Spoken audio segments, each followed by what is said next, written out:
I just thought I'd post this video because another YouTuber is having an issue with the BSR changer here on an Electrophonic Morse stereo.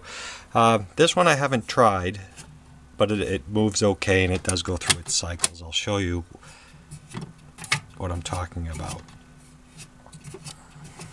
It will cycle, it will go over and land on the record. Now there is no stylus in here, but you get the idea. And it will return to stop. When the last record is played, it goes into a finish cycle where it will shut off. Okay, we also have another spare changer here. These are pretty much a dime a dozen, these BSR changers. So, over to the bench. Over here we have a similar changer, the same changer, and this one did have the typical BSR disease, meaning this platter wouldn't even turn. It was fully frozen. I'll show you what I've already done to go ahead and free that. What also is not working still on this is if I do auto, and it did it once initially, so I know it does it. I have it set to 7-inch, but when I cycle it, it simply doesn't go over to the 7-inch position. It just returns to its stop, so it's not going over to the record like you just saw. So let's go in there and see what we can figure out. It is just the oil and the grease, whatnot. When a record is on the spindle prior to finishing play, this is raised a little bit by the arm, and when the last record plays, it drops to the bottom, which triggers the power off sequence.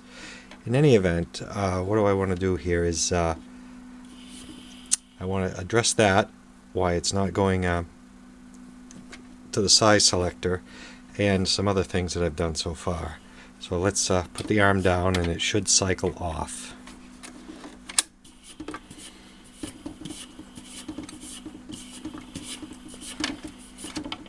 And it does.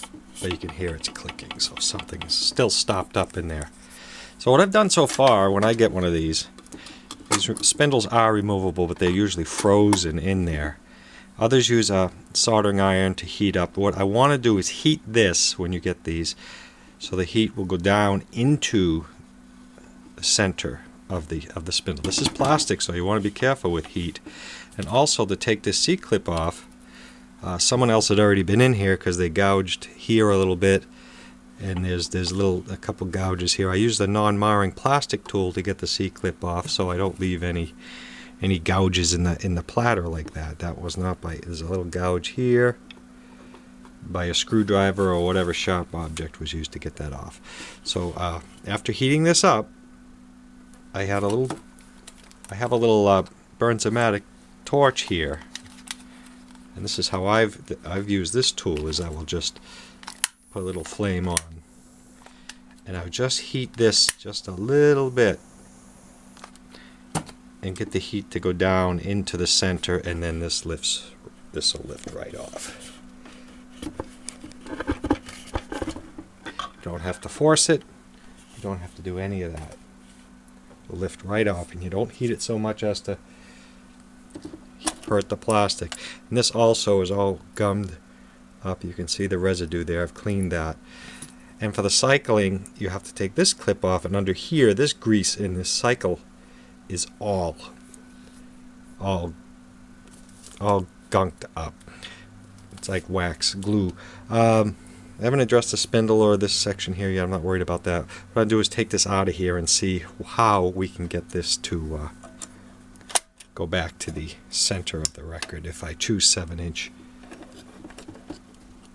All I did was take this off and re-lube this so that I've disturbed something. But this will turn freely when it's lubricated. When you get it, this thing is all gummed up. So let's see if we can find out why this auto select isn't working. Okay, having a look at the bottom here, you can tell the user's already been in here. There's one screw missing, and I always prop the turntable up on something because you don't want the pressure on any turntable on the back of that arm over there. You want that to be freestanding. I'm not sure if I want to take out the 1/4-inch screws and take the whole plastic bottom off. I may do that. Let's just take a look at the access panel here. And this strain relief should be underneath inside the cabinet, not sticking out. So there's been an attempt at this prior.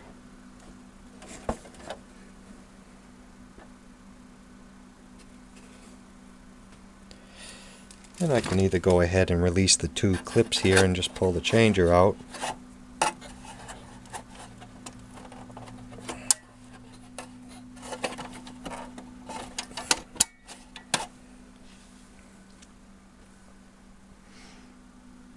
Here's one and the other is over here. And we'll simply remove our audio cable. Looks like the left is gray and the black is right, if that hasn't been disturbed. Our AC. The other clip over here. So here we are with our cabinet. In our changer, we'll take the changer and just place it here. Cabinet. Our little cabinet we'll just set aside.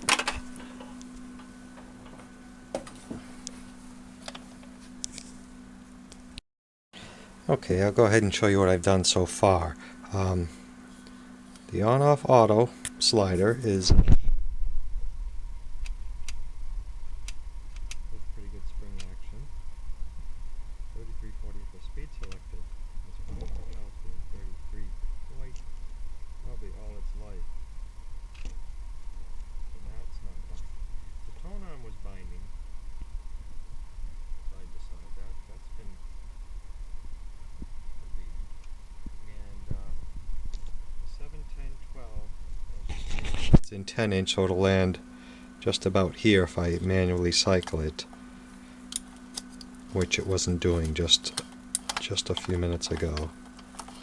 I think I'm caught here. I think I'm caught on the mech. Like so. And if I flip it to 7-inch and hand cycle it, it goes where it should. Again, this is a trouble spot. You want to lubricate this. That's the trip.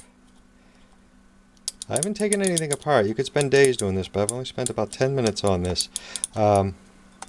This here is a problem. Needs to be wiped away and just lightly, I'm talking lightly oiled, not even a drop. A drop can be too much in some of these cases, and you have to stay away from the transport while you're working with oil on your hands, etc. It's crucial. Oh, and the overarm, just wipe the shaft, put a little dab on the brass knurled fitting there, and want to make sure this operates so it senses the end of the record properly. Underneath, all I did, and I'll test this in a minute, I could keep greasing, but I just watched for pivot points. I lifted the plastic here with a couple screws just carefully to see if there was any binding there. There's nothing under there. The arm, any of these the bimetal where the aluminum and the steel come together like there. Let me get some focus. There is still some greasing left to do, and I'll use this super lube for that, the Teflon lube. This here was the binding, I believe, of the on-off switch, the plastic against the metal here. There's old dry grease there. Any of the pivot points, these C-clips here, wipe and just put a dab of oil on there. Not much. You don't need much. You just need, this has been dry for so long. Just want to make sure all the pivot points, any moving pivot point is lubricated. So this is the arm I just watched, and I believe I hit that aluminum right in there behind the phonograph signal wires in there. That was binding up. Oh, there was some other, the speed selector here was a little binding. I may wipe that right there where the metal and the plastic come together, but I think that aluminum pivot point right there with the dissimilar metals I hit. And you want to hit the springs a little bit with some oil. So the springs themselves need a little lubrication also. So that's about it underneath all I've done. There is more to do. You could wipe away this old grease. And another thing with this BSR that I've noticed I've never seen is the motor is actually frozen. Not frozen, it's going to turn, but these usually coast very, very good. Never usually have to service many of these BSR motors. I don't know if you can see that, but it's spinning. It's going to go, but it's not as free as it should be. I may put a drop on that lower bearing right there. I'll just take a little pipette and I'm just going to put a dab and let it wick in there like so. Don't even need a drop is too much. In this case, this is the motor bearings. I'll put just about a drop in there and put this down and let that go in there. Same with the top. The top you want to be real careful with, because just take a little dab of oil here. The oil will actually walk up this shaft and get on that idler if you're not careful. So I'm just going to put a little there. It will spray, it will go up. There's a gasket there to keep the oil down there. Again, you can't have any oil in this area around here. We'll wash our hands and before we touch anything more, and give this a try. Again, just prior to testing this, I've never seen a BSR motor as stopped up as this one. What I'm going to do is I can reach the bottom bearing, but I'm just going to, when you can't get into a place where you need to get to, I'm going to let the bus wire walk in, a drop of oil, just run down the wire, and we're going to just get it in that top. I'm in the bottom bearing, up in this top bearing, right in there. I'm going to walk in just a slight enough of oil to wet that wick in there. Okay, I've gotten as much oil from without disassembling as I can. It really needs to be disassembled again. We'll get to the motor rebuild later, or you've seen that in one of my prior videos. This idler also has a huge divot in it right there. Huge bump in the idler. So that'll need to be, we could try sanding it, but that needs to be replaced. This stylus here has no tip on it, so I'm going to go and I found off the other change of this one, and the tips are good on this one. If you can see that, I did look at it under the magnifier. So the LP tip is good on this. We'll put this stylus in here, get a record ready, get it back in its cabinet, and just give it a quick run. I just want to point out too, this came off this is on the bottom of the motor. It's the little oil wick. The reason this is there to, again, keep the oil from splashing out of the bearing. So we'll just put that in the box of parts when we do get just a little paper. It's a little piece of paper with some oil on it, just to protect the bearing from having the oil splash out, similar to the top of the bearing. So we'll just put that in our little parts jar there. We'll give this a try. Okay, on this BSR, it's one, looking at it this way, it's the pin 1 and pin 3. One to apply your AC, it goes through the power switch to the motor. Pins 1 and 3. Okay, here we are ready to go. I do have a record here to try. I did find my strobe, the one that I like to use, 60 Hz 45 with nice wide slots. This again was available on the internet. I think it was called Best Strobe 45, and they also have a Best Strobe 33. And you see it is the size of the record. So you simply cut it out, attach it to a broken record you don't care about, open up the center, and you have a nice, perfect 45. strobe there. But again, we're not into the motor side of things with this right now. We're just checking the automatic function. I want it on 7-inch. My Q lever is down. Everything moves freely. And again, when you wire these like so, like I have it, you want to use I have an isolation transformer and it's fused. So when we apply power here, as we just did, we will have a safety avenue. So, and this motor again doesn't spin as I would like, but we'll turn it on here. Well, that should be on. I think I do hear it humming. I don't think it can be that bad. Yes, it probably is that bad. Okay, hold the phone here. I don't want that to land. We'll get right back to this. I'm afraid that motor is so bound up it still will not spin. It's on, but even with help it does not spin. So let's put our record on and we'll manually cycle this on 7-inch just to see what happens here. So we'll turn our power off. Give this a quick cycle. And we'll just see if it lands in the 7-inch. It did not drop that time.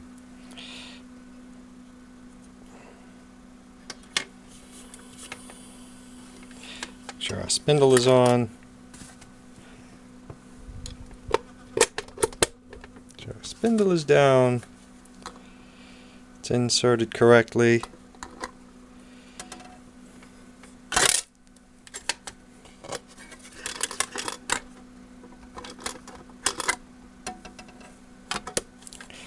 Okay, this one-handed stuff. There we are.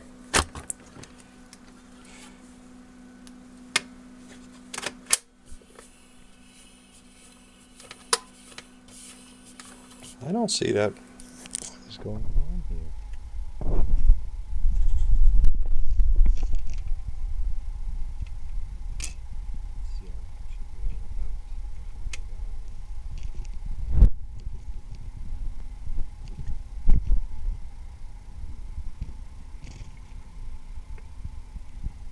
It does land where it's supposed to, but I would like to see some spindle action here.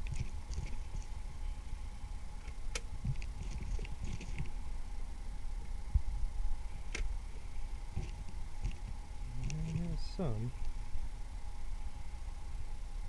Oh, mercy. You're not even landing where you're supposed to.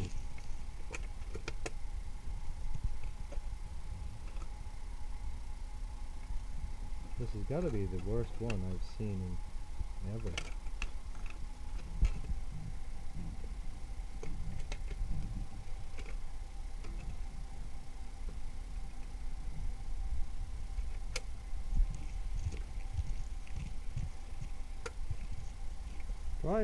Tries to do the spindle. Okay, as far as the record dropping feature, another thing I've come across, here's our original spindle, and it's not actuating properly.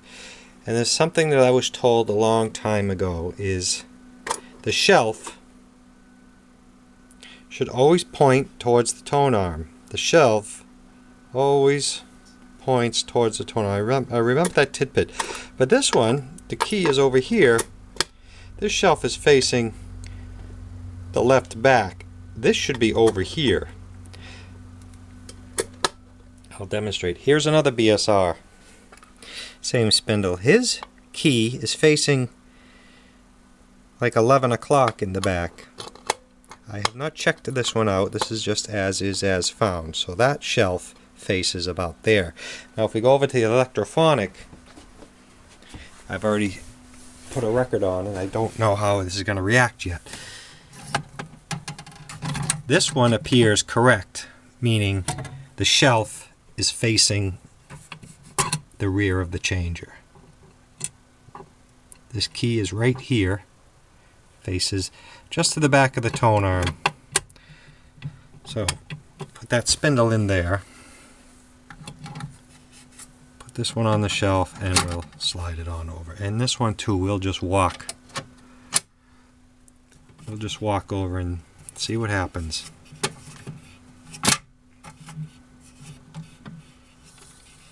And that is proper. Okay, so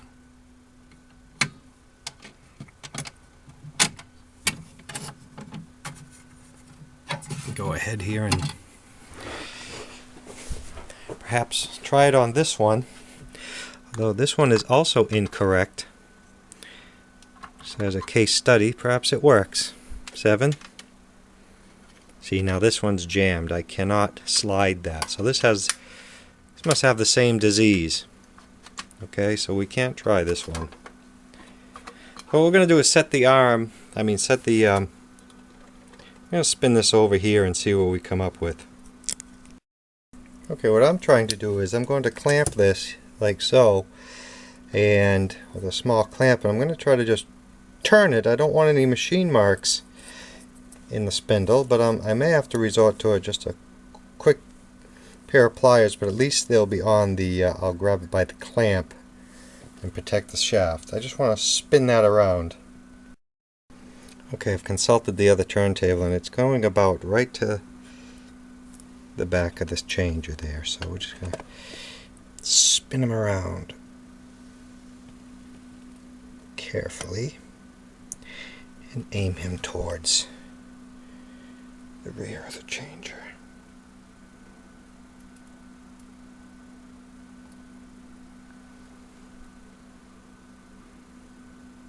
I'm going to stop there. Okay, I'm going to go ahead and remove this. We have our key facing where we want it. I'll put the spindle and thrust washer back on, lower the platter, and see, although we know the motor doesn't spin, I will still cycle it through to see if it drops the record properly and operates the shelf properly. Okay, there's no damage to that shaft, no machine marks, no plier teeth marks or anything. That's just as it was. And just so in case you weren't paying attention, if you want to know, this is the order that they came off. I had a rubber washer, the first thrust washer, the thrust bearing, and the last thrust washer. So slide those back down on there, put our platter on, and we'll walk through to see if in fact the spindle operates as it should. Turntable's off. Our key now faces the proper position. It's basically the back of the changer. So what happened was when this bound up, someone tried to turn, force, again, forcing is never good, force the changer. There's still a little click going on, we'll get to that later. Force the changer and perhaps spun this right around, or went the opposite way to the wrong position. Now it's back in the correct position. I do have grease and oil on my hands, but I'm going to try this real quick. Put that on here on the shelf. Of course, lower the overarm, and let's give it a cycle, 7-inch by hand. I've taken the stylus out. Get our can out of the way here. Our reject lever. Still in the way. Okay. This is what we want to see happen. Oh, we're not in position yet.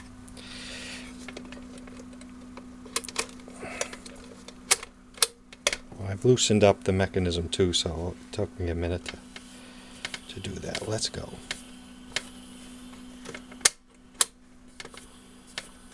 Oh, I have to go underneath. Okay, we had inadvertently forgot to replace our cycle cam, and our thrust washer had stuck to the bottom of the platter, which you always have to be aware of, which won't happen on these because the cycle cam will prevent that. But anyway, let's throw this platter on and get back to what we were trying earlier, just to see if in fact the record will come off the shelf. Because the spindle was facing the wrong way. Okay, we'll just hand walk this over. Get our reject.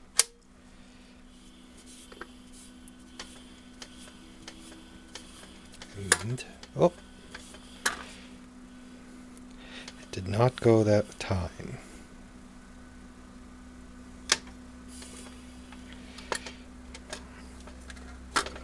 Try it again.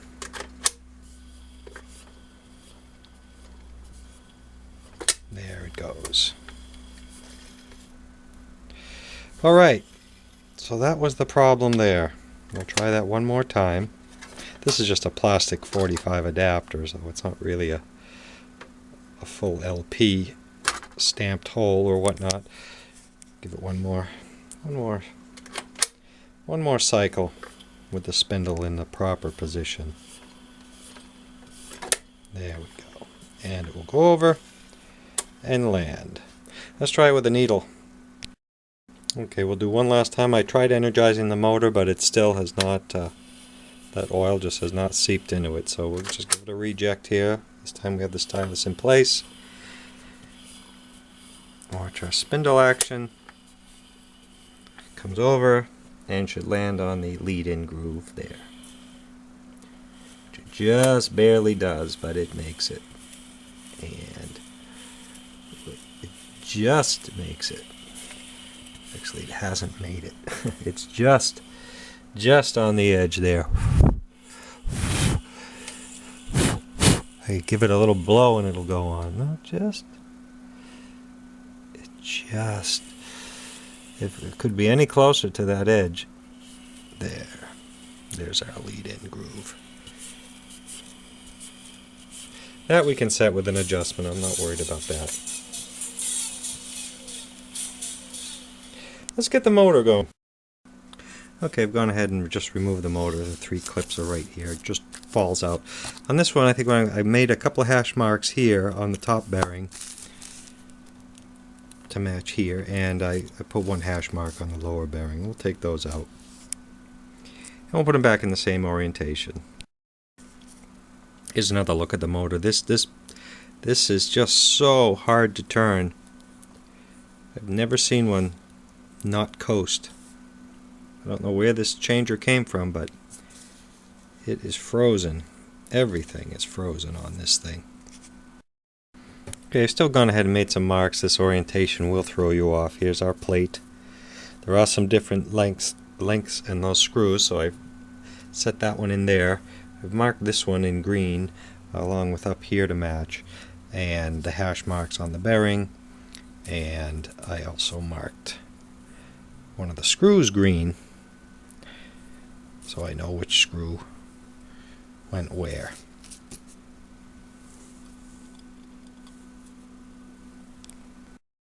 Okay, it appears to be that our top bearing was the one that was frozen. I'm not going to go into the elaborate detail of soaking and cleaning and waiting, as this is in pretty good shape now. That coasts fine. I'm going to add some more oil to these bearings. And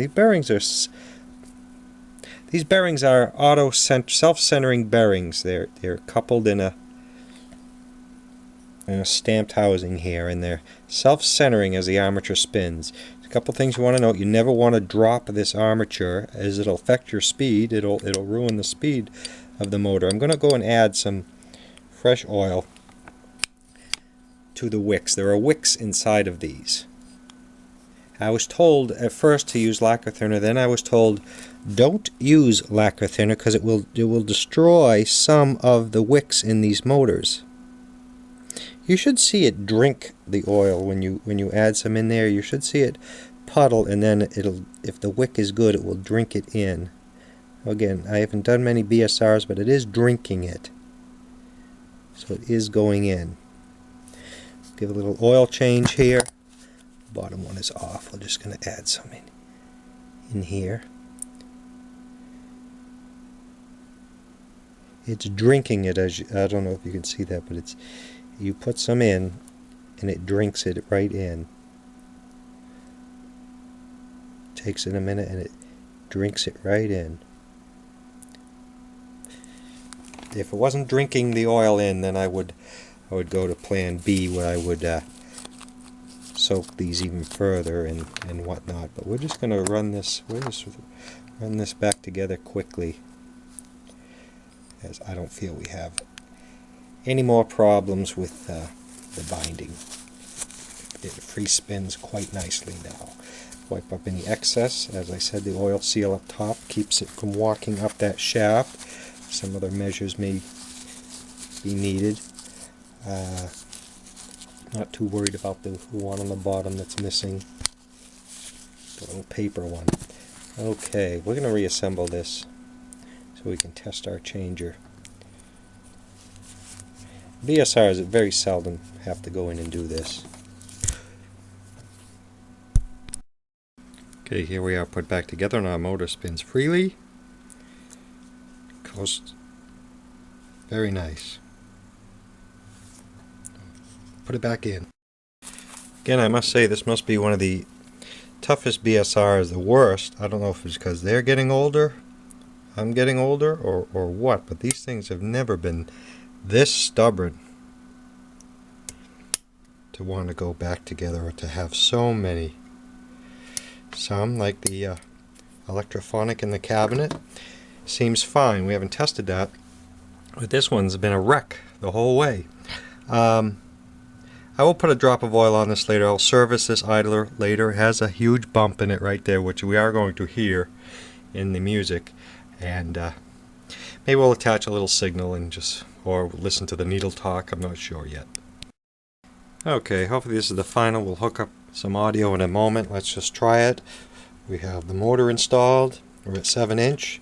We have our stylus attached. Record loaded on the shelf. Motor. Action. I'll get to that noise in a minute. And it shuts off. That motor is the trip lever, the trip.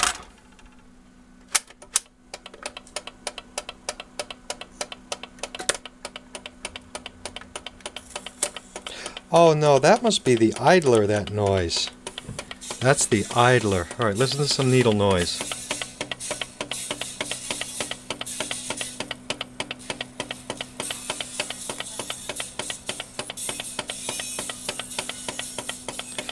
That idler bump is something, so that's what that noise is. Okay, just for a final test of sorts, I've just grabbed one channel of audio off of the RCA jacks. I do have some sound out of one channel of the cartridge. We'll just give it a run test. I do have an idler out in the spare parts room, so I'll be able to change that. But let's give this put the power on, give it a cycle.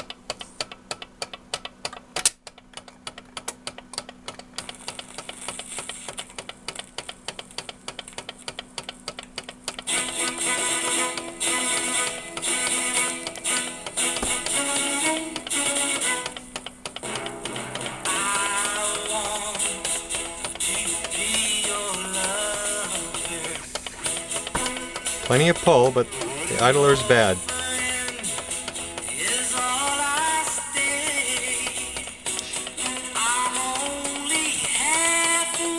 And we get to the end of the record, and it should.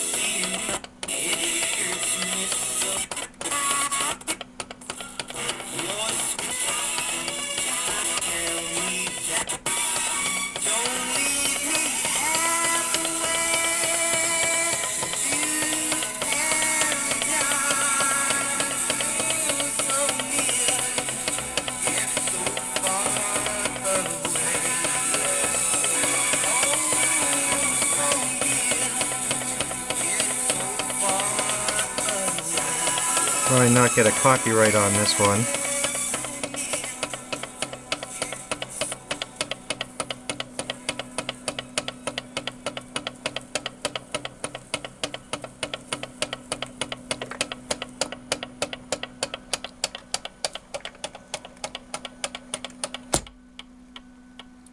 So there you have, other than a bad idler, that's to do it for the repair of the pretty much any standard BSR. Thanks for watching. Okay, quickly, there's our idler. You can see the bump in it, and it's cracked. I can show in a later video how to rebuild these, so you don't have to spend money to add new rubber. And I haven't done a BSR, but it's not a lot to it. I could file that down. Well, let's go see what we have. I have a replacement. Okay, I managed to find a spare idler. This is from a UA8 style, the older BSR, and it looked similar to the more modern one, so I think that's why I kept it in that. It looks pretty much identical, so we'll throw this in there and give it a try. Again, you have one oil washer on the bottom, then the idler, and then the top oil seal. Okay, there's our new idler installed. We'll go ahead and put our platter back on here. And our record.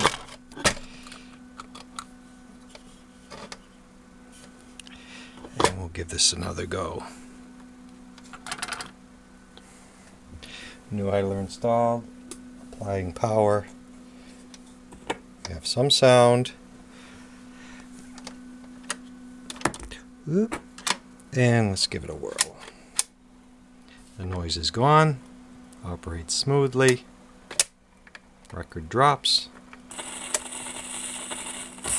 Oh, and this I'll show you how to cure that. The set down adjustment on these. Oh, I'll get to that. This set down needs to go in just a tad. I am lost at the moment where the set down is.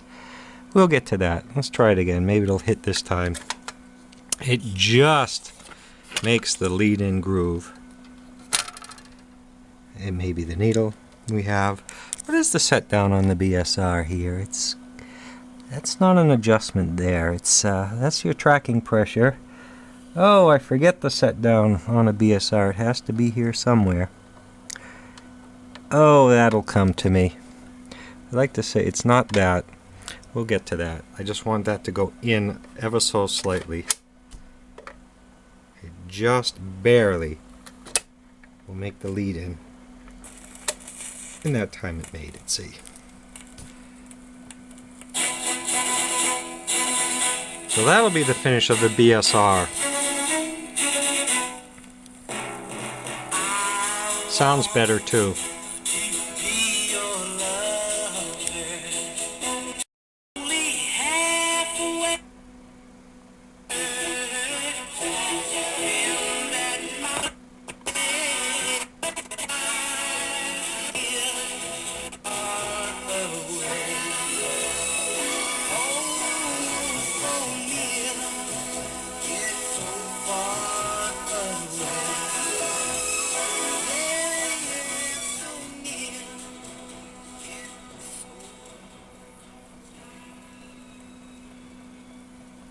Idler is quiet.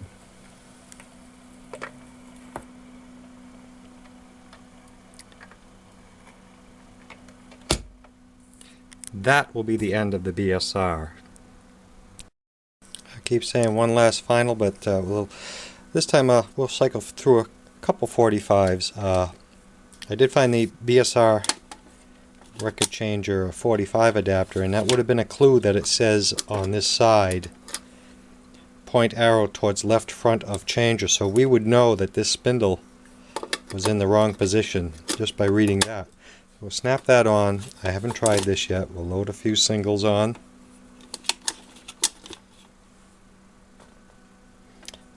And we'll give it a whirl. I just have one channel hooked up. I'll check both channels. I'm just simply going through the computer speakers. Oh, power on. Turn that off. Power on.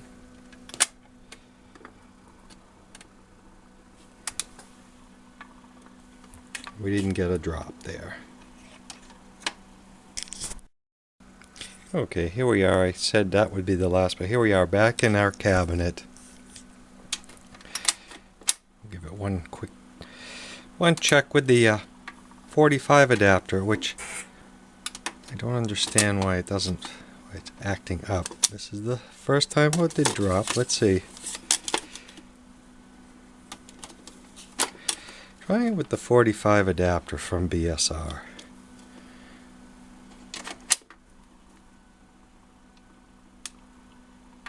No. Sometimes it's the records. Now these Columbias, which really they disliked 45 so much, they made them out of polystyrene or something. They're thicker.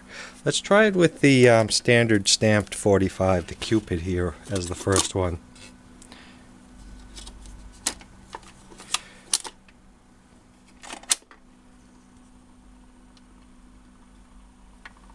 I'm not getting any action out of that.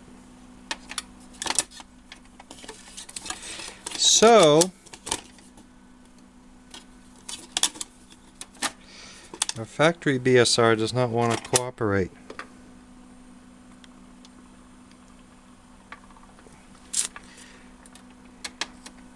Hold on. If this doesn't work, we'll have to go. It sounds like it's trying to go, but it just does not go. It's functioning though. It just won't do it. I don't have another 45 adapter to try at the moment, but I don't want to get into that right at the moment.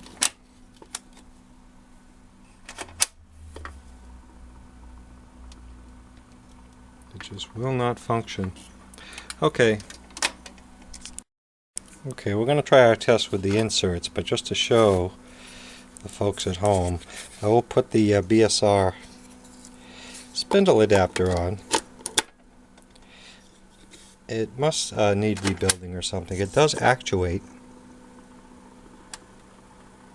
as you see, but there's something lacking. There's something lacking in it. I'll leave the cue up here. Seems to be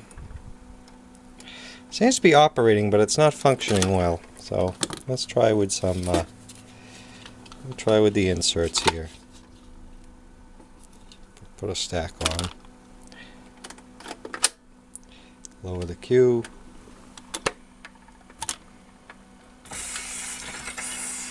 Again, the only thing is this set down on this has to go in just a tad. Oh, I'm going to fix that.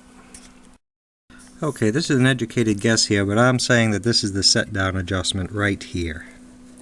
It's right at the rear of the tone arm, and I'm going to just go in, oh, I don't know, just a hair, an eighth of a turn. And we're going to try that again.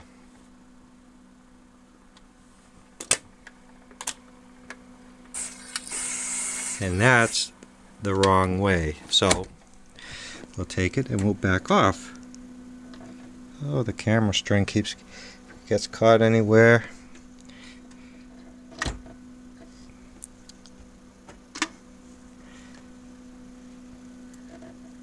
I back it off.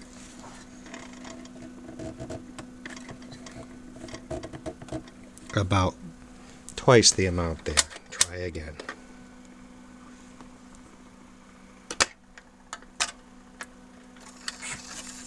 Oh, still not.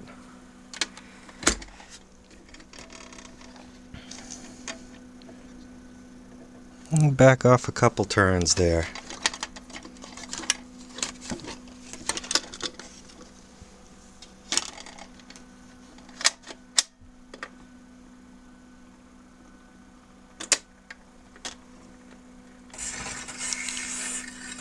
Something is wrong here. Okay, yes, that is the set down adjustment. Out brings it way in.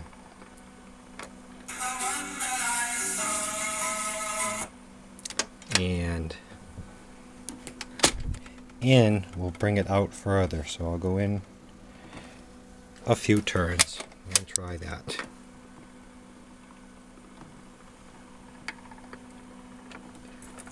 Ooh, that's not bad. Let's try that again. I want to catch that lead-in groove right there. We'll go out a tad. I'll go out a little bit. Oh.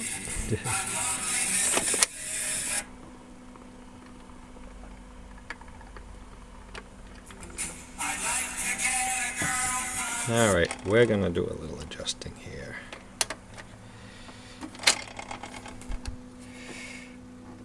I need to go in a couple turns there.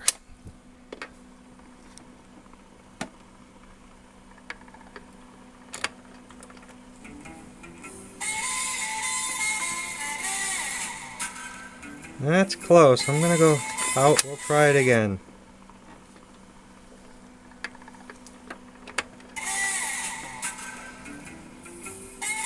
Nope, we're going to go out.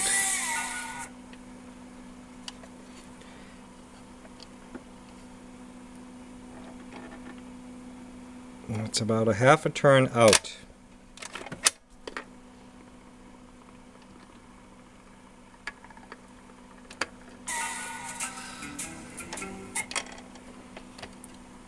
Maybe I need to go a full turn in.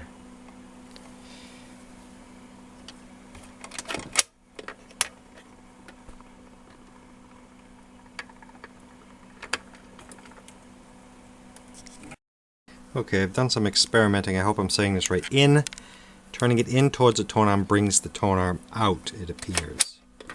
So I should be able to reproduce this a few times here. That's just where we want it.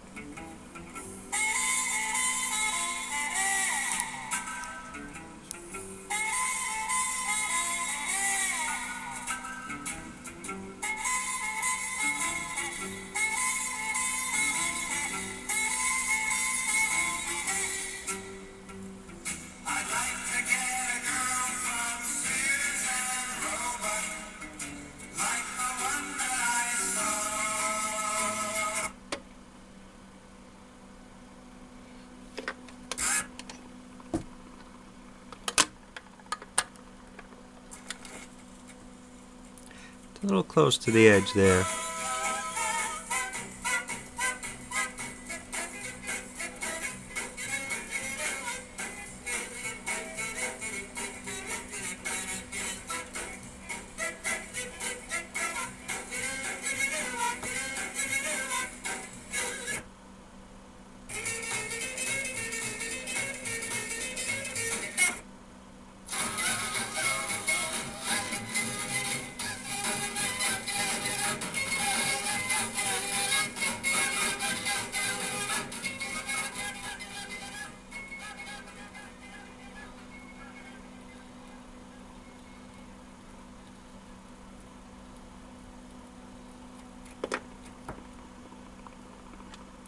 One more.